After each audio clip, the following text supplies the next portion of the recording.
Welcome back, everyone. Ready for another deep dive? Today we're exploring a text that caught my eye because it tackles two things you might not think go together: the human ego and the tiny atom. Yeah, that's an interesting combo. Kind of makes you wonder what they could possibly have in common, right? Exactly. And the text doesn't waste any time getting to the good stuff. It jumps right in calling the ego the key to the divine names, like a hidden treasure. It even uses words like talisman and mystery. I don't know about you, but that definitely piqued my interest. What do you make of all that? Well, I think it's hinting that the ego isn't just about looking inward, it's also about understanding the bigger picture, like how creation works. Okay, I'm intrigued. Tell me more. Well, the text has this analogy comparing the ego to a boundary line. You know, like how we can only see light when there's something like darkness to define it. I see what you mean. It's saying that our ego, our limitations, help us grasp the vastness of God, much like darkness defines light. That makes sense. So our limitations are actually crucial to understanding the unlimited. Right, and the text gives some concrete examples, like our knowledge is limited, but God's knowledge is absolute. We might think we own things, but really, God is the ultimate owner. So by recognizing our limitations, we start to grasp the immensity of God's attributes.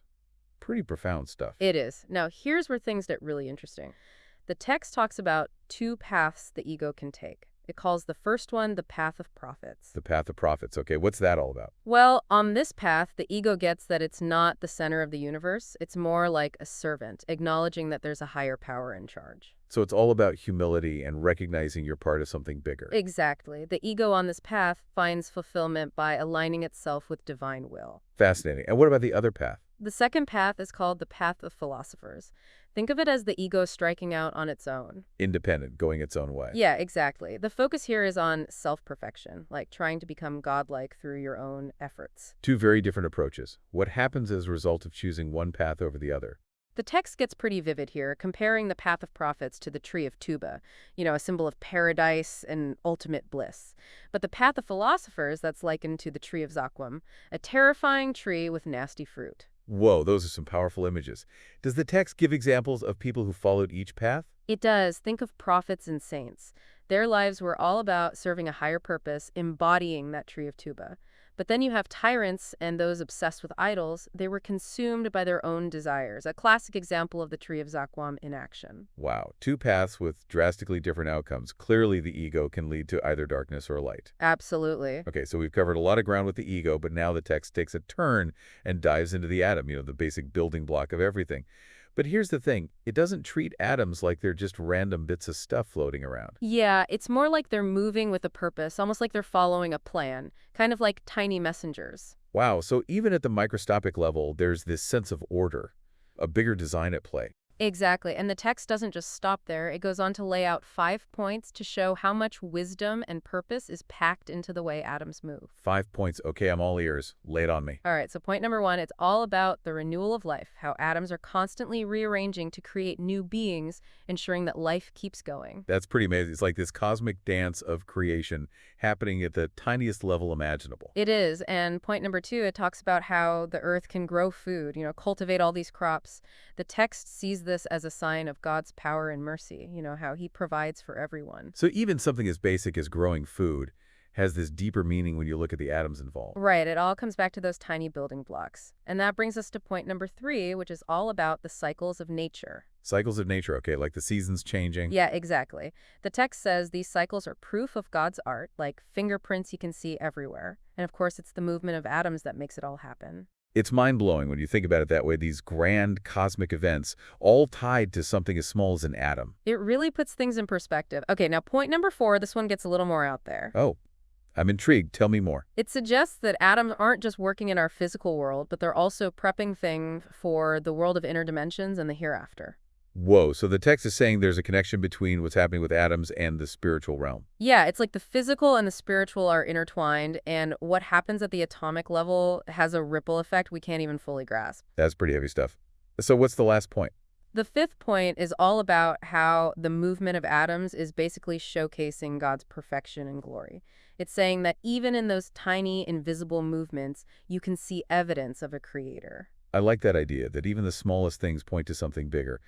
As we're talking about this, I can't help but notice a connection between what the text says about the ego and what it says about the atom. Yeah, I see it too. There's definitely a parallel there. It's like we're looking at these two seemingly different things, the ego something internal, and the atom, something external.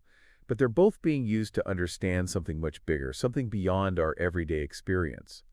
What strikes you about that connection? Well, what really stand out to me is that both the ego and the atom are like lenses, ways of seeing the divine. It's like the text is saying, hey, whether you look inward or outward, you're going to find signs pointing to something bigger. That's a really great way of putting it. And it reminds me of those two paths of the ego we discussed earlier, the path of prophets and the path of philosophers. Right. And when we look at those paths alongside what the text says about atoms, some really interesting connections start to emerge. It's like both the ego and the atom have this dual nature, this capacity for different paths with totally different outcomes. I'm curious, can you unpack that a little more for us?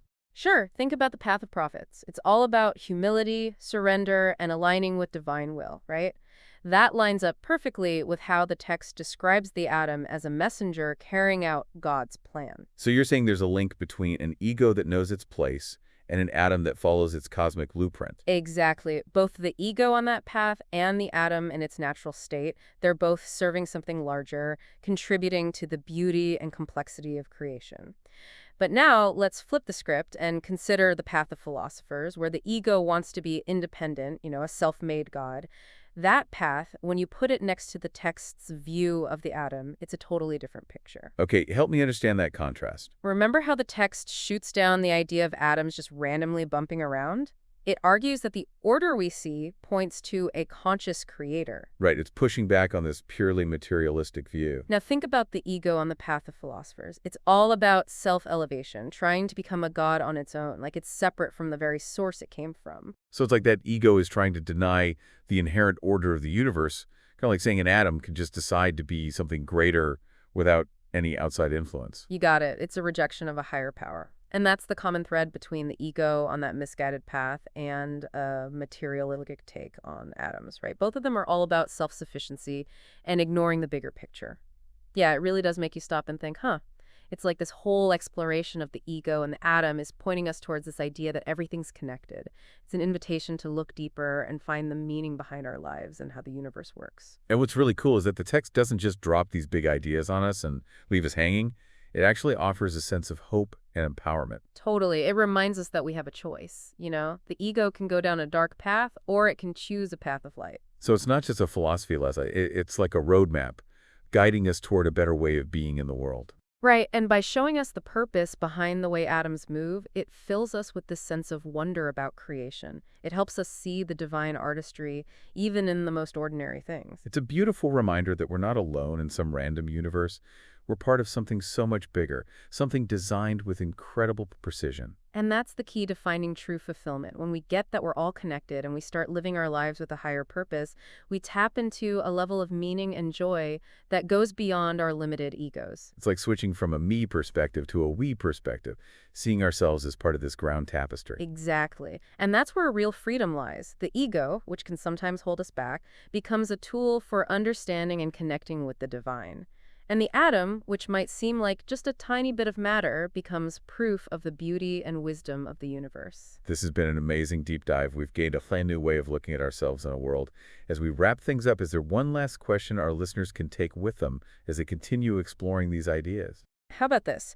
If even the smallest atom, this fundamental building block of everything, has meaning and purpose, operating within a divine framework, what does that tell us about the potential we have as human beings with our consciousness, creativity, and capacity for love? That's a powerful question. It challenges us to step up and live our lives with intention, knowing that our choices have a ripple effect on the world around us. So as we conclude this deep dive, let's hold on to that sense of wonder we've discovered about the ego and the atom. May their interconnectedness inspire us to live lives filled with meaning, purpose, and a deep connection to the divine.